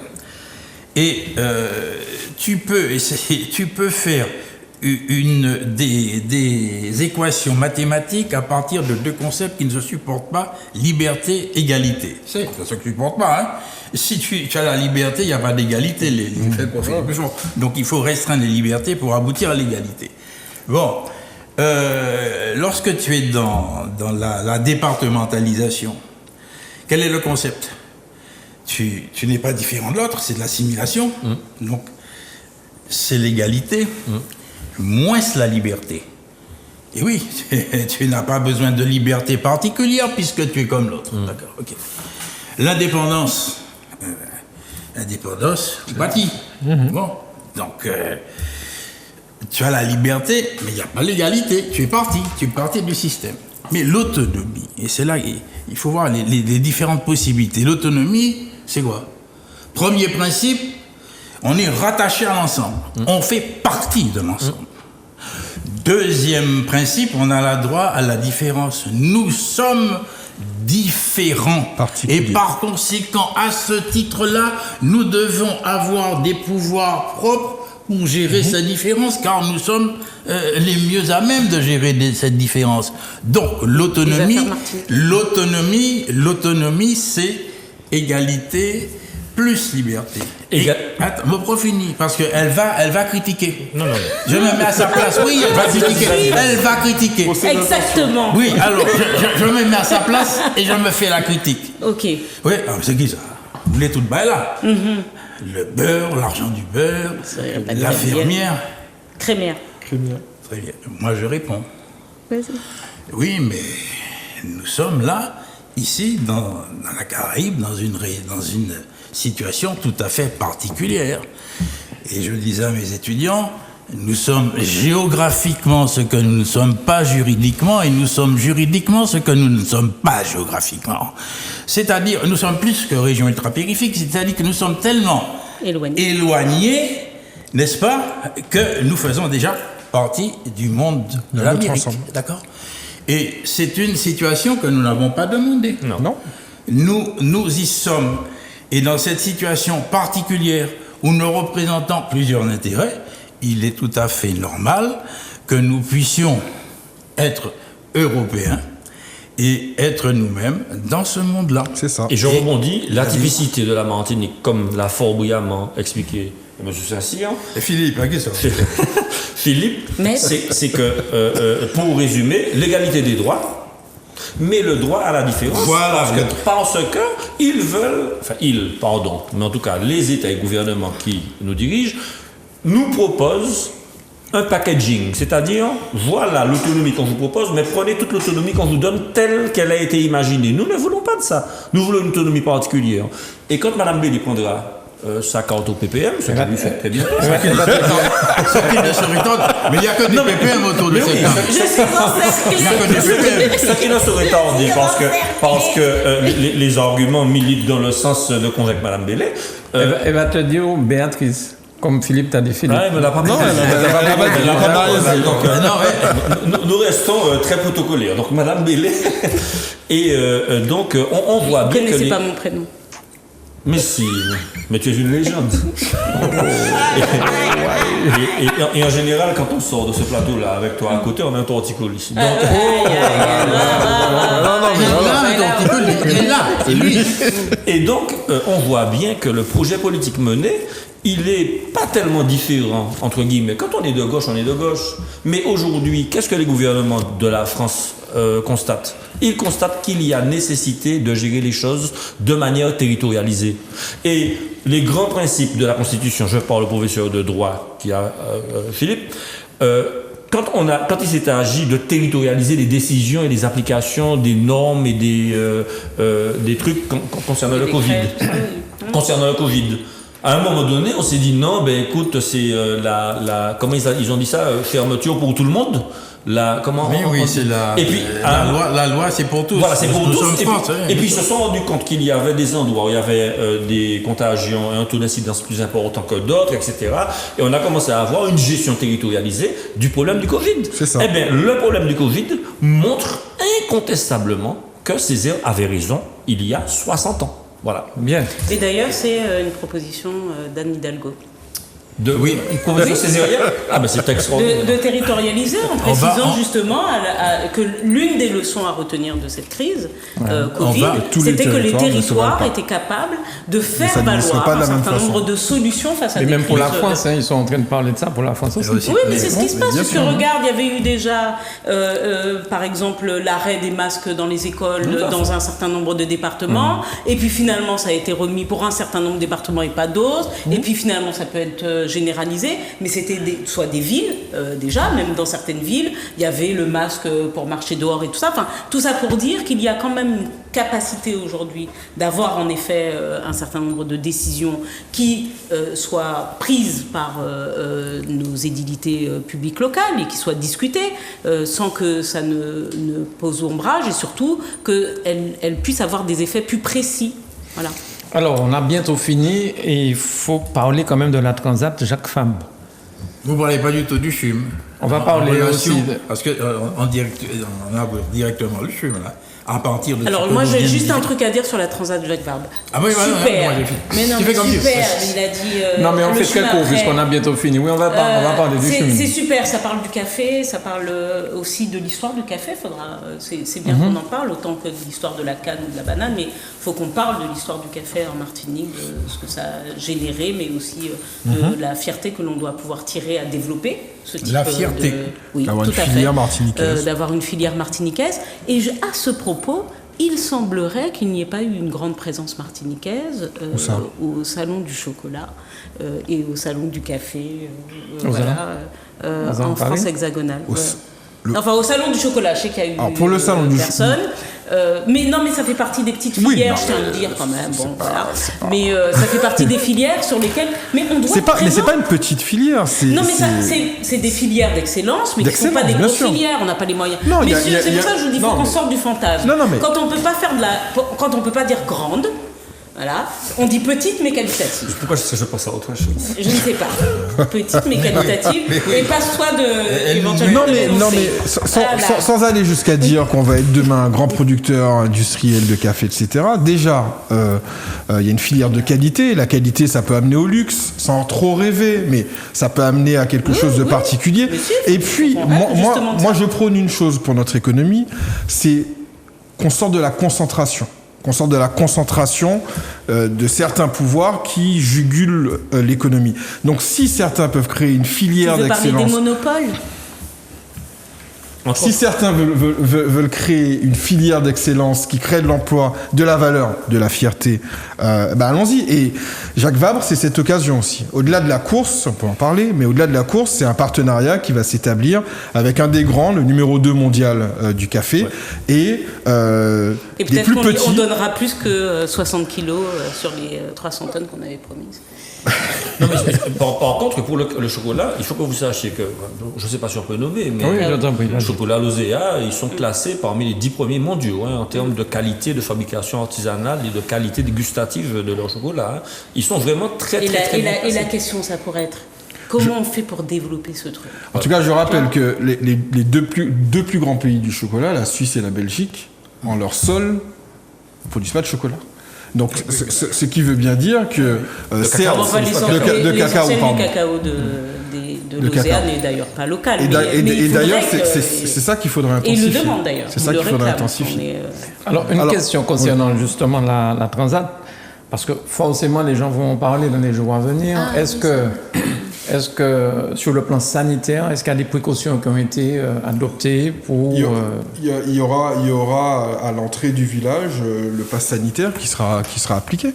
Il y aura, comme dans beaucoup d'établissements en Martinique déjà aujourd'hui, à l'IMS par exemple, quand on veut rentrer à l'IMS, il faut un pass sanitaire.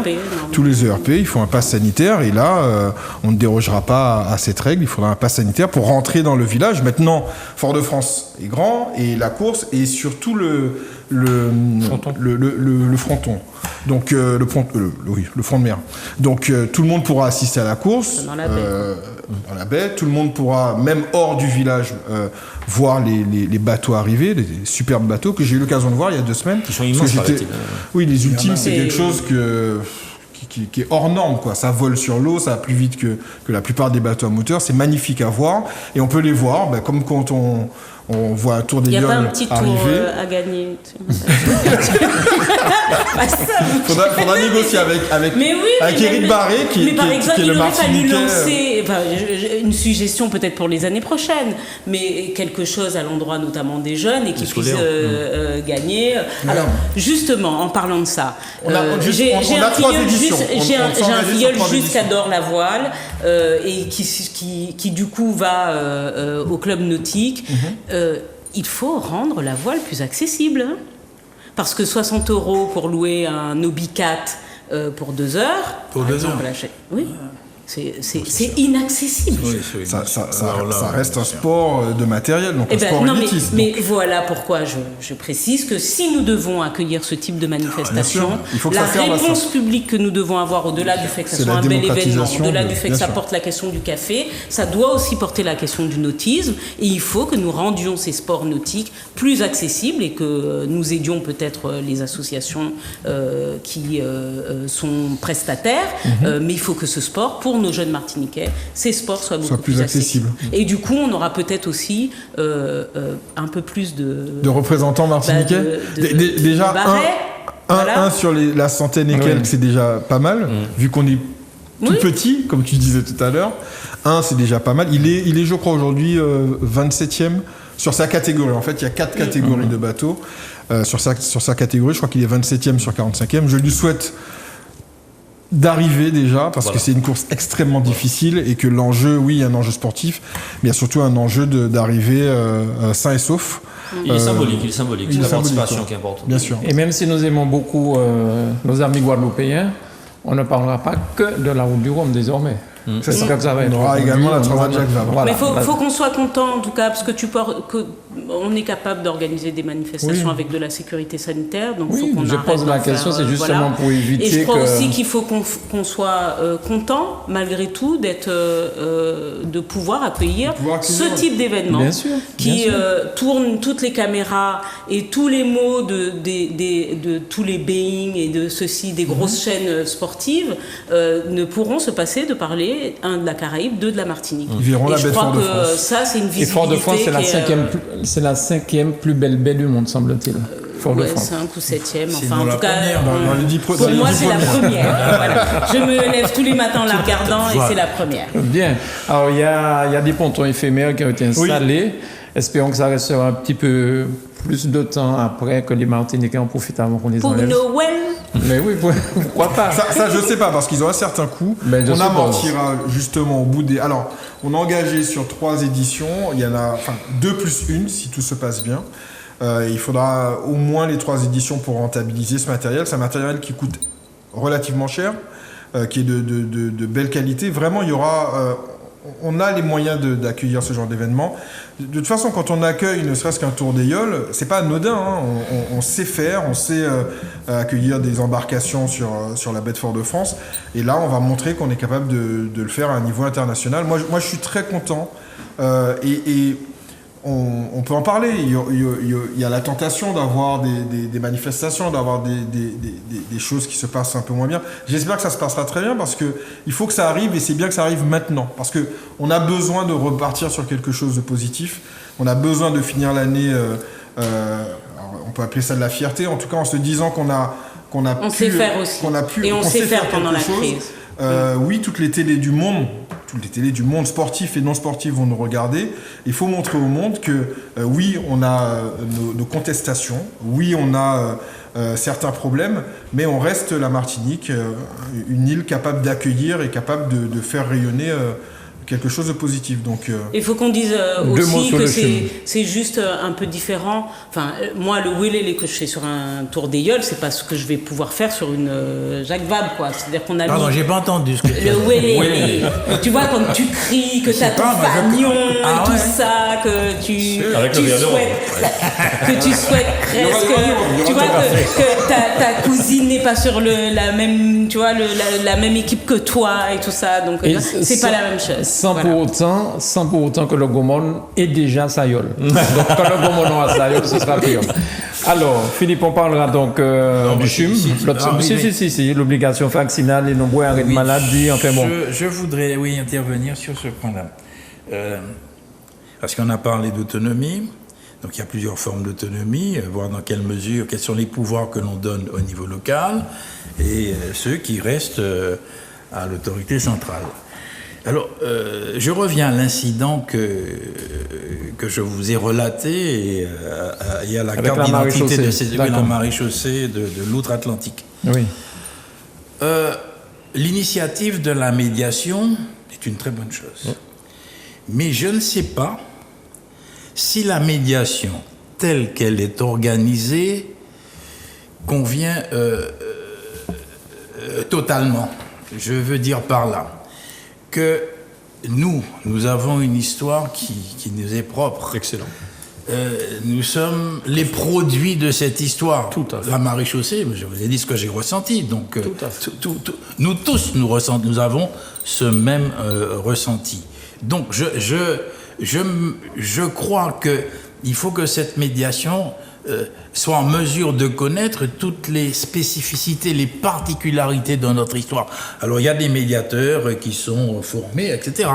Bon, la formation, c'est une chose, c'est une formation peut-être générale, mais il faudrait qu'il y ait une formation poussée sur la réalité de nos populations, la réalité de notre milieu.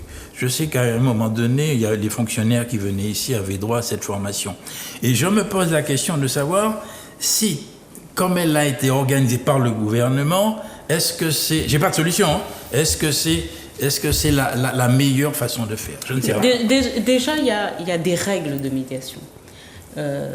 C'est déjà une des premières choses. C'est-à-dire que et sur ça, bon, ils ont eu à négocier.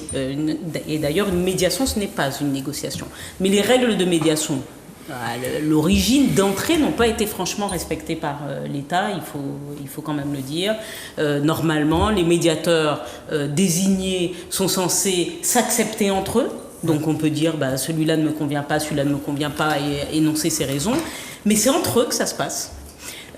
Et une fois que tout le monde a accepté tout le monde, ils discutent entre eux, sans qu'il ne soit question qu'il y en ait un qui convoque l'autre ou qui machin. Ils se mettent d'accord sur un lieu, une méthode, un certain nombre de choses. Et l'objectif est qu'ils ouvrent la capacité des uns et des autres à dialoguer. Bon. Et donc demain, ils ne vont pas faire une négo. Ils sont pas là avec normalement des choses dans la besace où on dit vous pouvez aller négocier le report de ceci, de cela. La médiation est là pour servir donc de médiateur entre deux acteurs qui sont le monde syndical, qui va peut-être être élargi du coup, mais le décret ne prévoyait pas ça. Oui. Mais enfin bon, puisqu'ils ont cassé tous les codes de la médiation, ma foi, ils peuvent aussi casser celui-là. Et puis le CHUM. Bon, et là, il faut que le dialogue commence, et il faut surtout que les Martiniquais n'aient pas non plus un grand espoir dans cette médiation, qui n'est pas une négociation. La négociation va devoir suivre la médiation. Voilà. Mais le dialogue va, à un moment, devoir prendre. Mais pour une fois, je souscris totalement à ce que tu as dit. Ah, pourquoi d'habitude c'était pas ça les fois d'avant? Juste un mot. Ce qui est attesté par l'histoire est fondamental. L'historicité des rapports sociaux, c'est fondamental. On ne peut pas venir débarquer et puis décider de son propre chef. Non, il faut s'imprégner. Ça ne s'invente pas. Il faut vraiment s'intéresser à la population, à l'histoire du conflit, etc. Et puis à la manière dont les médiations, négociations ont été menées sur le territoire. Le fonctionnement, notre psychologie. Voilà, exactement. Et deuxième élément, concernant cette fameuse médiation, quel était le mandat de la médiatrice? Quel était le mandat sur quel... Elle n'a pas à en avoir, justement. Voilà, donc ça je Elle n'a pas à en avoir. Mais ça, non, elle vient pas. C'est pas une négociatrice, c'est une médiatrice, et c'est ça. Non, mais c'est ça le problème. C'est qu'elle est arrivée. Et on a eu cette impression qu'elle avait avec une feuille de route. Une feuille, sauf qu'elle intervient dans un décret, certes qui limite sa capacité d'action, d'accord, mais elle n'a pas elle a le mandat, son mandat normalement en qualité de médiateur professionnel et qui ont normalement d'ailleurs dans son équipe, il y a des personnes qui ne sont pas déclarées comme étant des médiateurs assermentés. Bah non, c'est ça. Oui, bien sûr. Il y a le mélange de. Tu as parfaitement raison. On voit très bien. Une fois de plus, oui. On voit très bien les difficultés à venir. Souvent. Le CHUM soit, mais quid des pompiers, quid des SAM, quid des infirmiers libéraux, quid de ci, quid de ça. Des choses sont tellement complexes que, alors bien évidemment, j'ai entendu que ce n'était pas une négociation, mais une médiation. Mais comment, quel périmètre, etc. Moi, je crois qu'à un moment donné, il faut se poser cette question-là et voir jusqu'où aller et puis comment y parvenir. Parce que c'est un sujet sensible. Et aujourd'hui, la situation médicale, la situation médicale martiniquaise est en plus état. On n'a pas le droit d'être malade, hein? Surtout pas. Enfin, surtout si on n'a pas les moyens de s'en aller. On ramène directement à l'avion. Alors, vous parlez je vois là, par exemple, l'Institut national du cancer lance une recherche sur le lien entre le ou la chlordécone et le cancer de la prostate. Parce que, mais je veux dire par là que cette médiatrice qui vient de là-bas n'est peut-être pas au courant de ces problèmes, parce que ça aussi, ça impacte ça avait déjà été commencé. Alors, et c'est le gouvernement Macron avec cette fameuse ministre Buzyn. Vous vous rappelez Agnès. Ah oui, mais je l'adorais cette ministre. D'accord. Alors moi, je croyais qu'elle avait de l'espoir. De l'Institut national de recherche contre le cancer, qui avait arrêté cette étude. C'est catastrophique. Donc évidemment, aujourd'hui, on se souvient, et donc c'est pour ça tout à l'heure je parlais de flatterie. Maintenant, tout est étudié, médiation des. Et ce que je trouve Macron envoie tout le monde. Ce que je trouve de pitoyable, mais vraiment pitoyable, c'est que on fasse une démonstration du lien statistique qu'il y a entre les gens qui ne sont pas hospitalisés parce qu'ils sont vaccinés, alors qu'à l'époque, le lien qu'il y avait entre les gens qui avaient le cancer de la prostate et la chlordécone n'avait pas été établi simplement parce que les résultats statistiques ne suffisaient pas. On voit bien qu'il y a 2 poids 2 mesures et on voit bien que l'État a contorsionné ce jour-là. Et donc, on ne peut pas avoir un critère d'appréciation dans un cas parce que ça vous arrange et puis un critère d'appréciation dans un autre cas parce que ça ne vous arrange pas.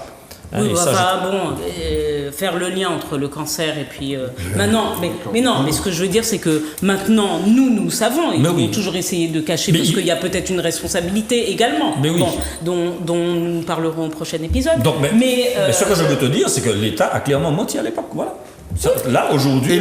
Et le paye enfin, l'État dit encore, malgré tout, qu'il va faire une recherche, alors que on a quand même fait le lien depuis Agnès Buzyn, il n'y a pas une procédure au niveau de la Cour de... Ah oui, bien sûr. Sur sa gestion qui a été catastrophique. Mais je croyais au départ... Elle est la grande sacrifiée de l'histoire. Ah, il n'y en aura pas. Elle a fait ce qu'il fallait.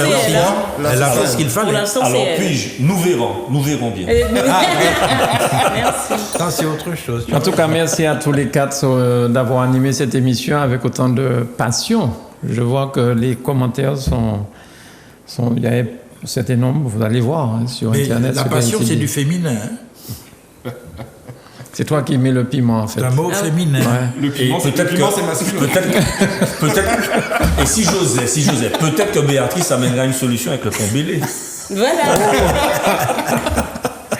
Merci à tous les 4. Je vous souhaite de passer un excellent week-end. Bon week-end à toi. En fait, vous êtes toujours dans votre week-end prolongé, puisque vous êtes en week-end depuis mercredi. Ah non, hier était férié, aujourd'hui Les on profs travaillent, elle n'a pas de Mais qu'est-ce que tu crois dans la fonction publique. Moi, j'étais à la campagne hier, je suis au Gros Morne. D'accord, Voilà. très bien. Merci à tous les 4. Merci à vous chez vous de nous avoir suivis. Merci à Grégory et à Manuela. Et à très vite sur Zouk Télévision. Bye bye. Merci, bye bye. Merci. Donc tu regardes pour moi.